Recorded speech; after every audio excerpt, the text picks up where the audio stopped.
En los últimos 200 años el mundo cambió como nunca antes, a una velocidad a veces fascinante y otras veces aterradora. No es la primera vez que una gran ola de cambio tecnológico provoca miedo generalizado en la población. Hoy estamos viviendo un momento donde muchos trabajos se están transformando profundamente y la inteligencia artificial será un gran motor de esta disrupción. ¿Nos van a reemplazar los robots? ¿El trabajo dejará de ser ya solo cosa de humanos? ¿Cómo será la escuela del futuro? ¿Qué pasará cuando la inteligencia artificial monitoree todas las variables de nuestro cuerpo en tiempo real? ¿Viviremos en un universo invadido de fake news? ¿Podríamos alguna vez ser gobernados por la inteligencia artificial? Todas estas son las preguntas que nos estamos haciendo los humanos del siglo XXI.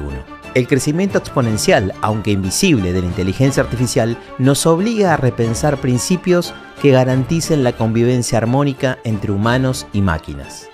Soy Freddy Vivas, ingeniero, escritor y divulgador especializado en ciencia de datos e inteligencia artificial. Junto a Clarín convocamos a los principales referentes de plataformas, especialistas en comunicación, nuevas tecnologías, salud, educación y filosofía, para pensar y entender cómo está cambiando nuestra vida y cuánto más la cambiará la inteligencia artificial.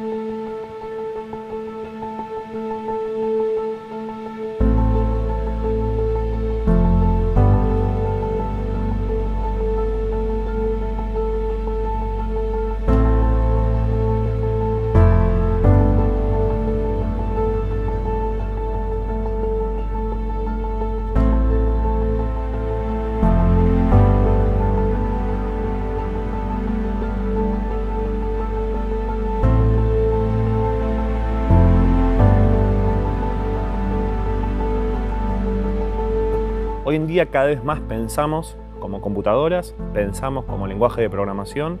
Joan Zweig es un reconocido docente y divulgador especializado en tecnología. Brindó más de 400 conferencias. Tenemos un nivel de ansiedad en la sociedad, un nivel de alguna forma de ejecución de las tareas y de resolución de problemas que es cada vez más, de alguna forma, más similar a cómo piensa una máquina que cómo piensa un ser humano de una forma cada vez más lineal. Yo el año pasado, cuando empezó la tendencia de ChatGPT, pensaba que teníamos unos 2 o 3 años antes de que tengamos un poco la pérdida de control. Lamento decir que ya estamos mucho más cerca. Rebecca Wang es emprendedora, innovadora y una de las mentes más influyentes en Silicon Valley sobre IA y tecnología. Yo veo, por ejemplo, diferencias en interacciones en Estados Unidos con mis compañeros de trabajo, en donde ya estoy hablando con sus clones de inteligencia artificial. Tengo un compañero que se llama Cristian, que en vez de llamarme a mí para discutir una agenda de trabajo, me manda a su clon, que habla como él, y ese clon me dice, bueno, quiero estas son las preguntas de mi original, quiero que te explayes todo lo que quieras, porque yo lo voy a resumir, procesar, y le voy a mandar las conclusiones a Cristian original, pero vos hablas conmigo, ¿no? Y es una interacción que parece humana. Entonces, un punto de inflexión es que ya estamos cohabitando con máquinas y con lo que yo llamo humanos aumentados o los humanos mutados, ¿no? Con tecnología, y eso ya está aquí. Pongamos un momento de nacimiento en noviembre del 2022, el lanzamiento de GPT. ¿Qué es lo que más me impresionó? Que por primera vez una cosa hablaba y me entendía. Julián Gallo es innovador y experto en comunicación digital y creador de herramientas de IA para medios. Y esto es un antes y un después de la historia de la humanidad, o sea, no existió nada parecido. Sigue impresionándome, venía hablando a través de GPT-4o en la aplicación, en el auto, mientras hablando, y me parece que eso es un salto sin retorno. Look at that. Oh my goodness. This is Google's AI lab in London. The thing to understand is that the robots were not programmed to play soccer. They were told to score. They had to learn how on their own. Up, goal.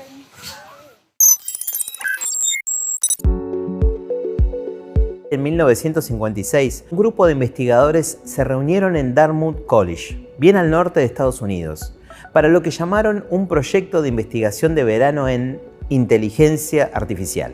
Sí, así como lo escuchás, en inteligencia artificial. Y ahí está la clave de lo que hoy conocemos como IA.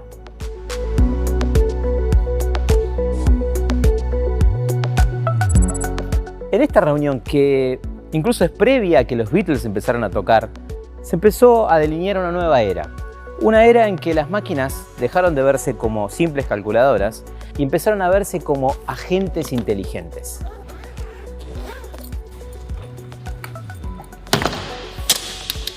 Ah, y me olvidaba, las valijas con rueditas también se inventaron después que la inteligencia artificial, recién en 1970, pero eso es otra historia.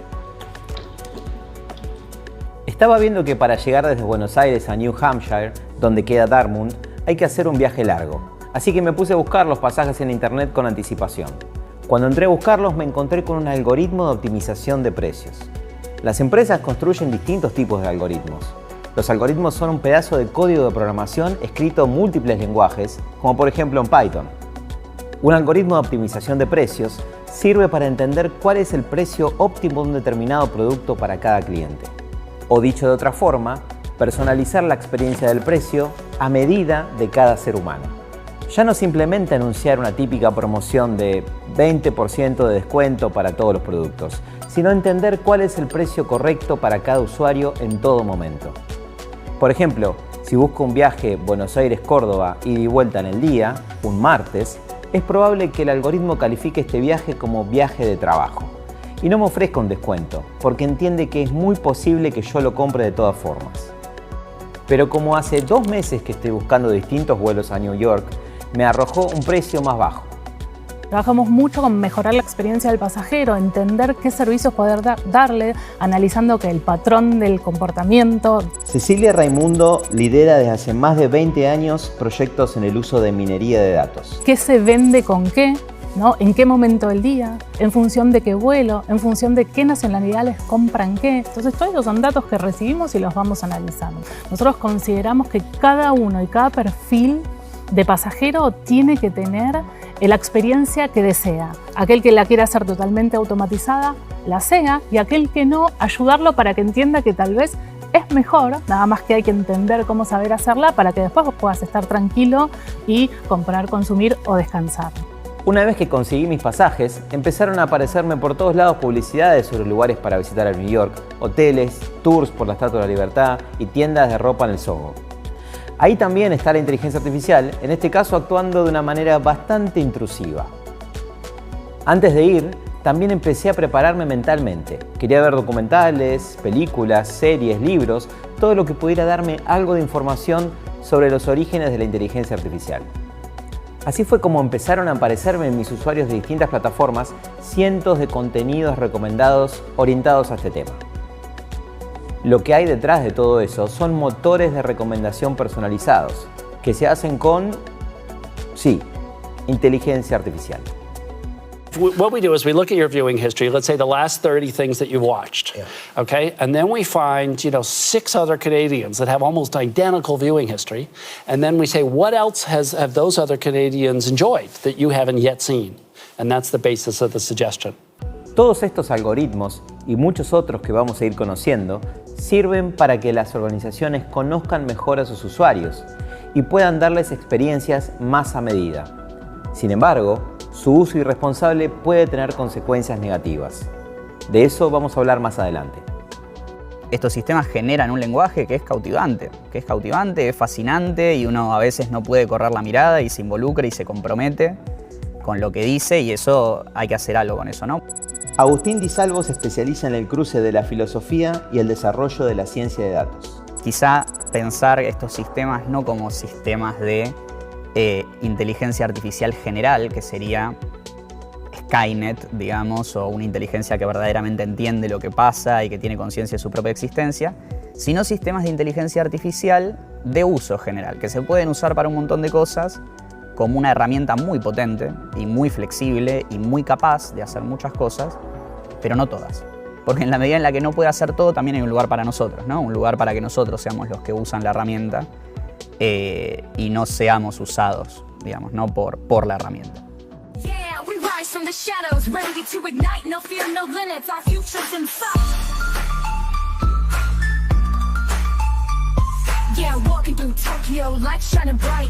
Every step we take, we own the night. Breaking down the barriers, rising through the ranks. This is by far the most advanced and most amazing technology compared to anything by a factor of 10, right?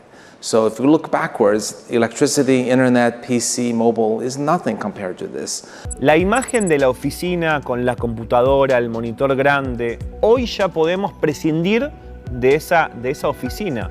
Hoy podemos tener un casco de realidad virtual, de realidad aumentada, de realidad mixta, que no tenga la necesidad de tener una pantalla adelante, un monitor adelante al cual estamos acostumbrados. Nadie sabe si van a ser anteojos, si van a ser lentes de contacto, si va a ser un casco que esté sujetado a nuestra cabeza, pero que nos permitan de alguna forma incorporar pantallas en nuestra realidad, en nuestro espacio determinado, que uno pueda leer el diario Clarín, adelante nuestro, y en otro lado una red social, en forma paralela, sin que haya una pantalla con límites físicos en nuestras manos, o en nuestro escritorio, o en nuestra oficina.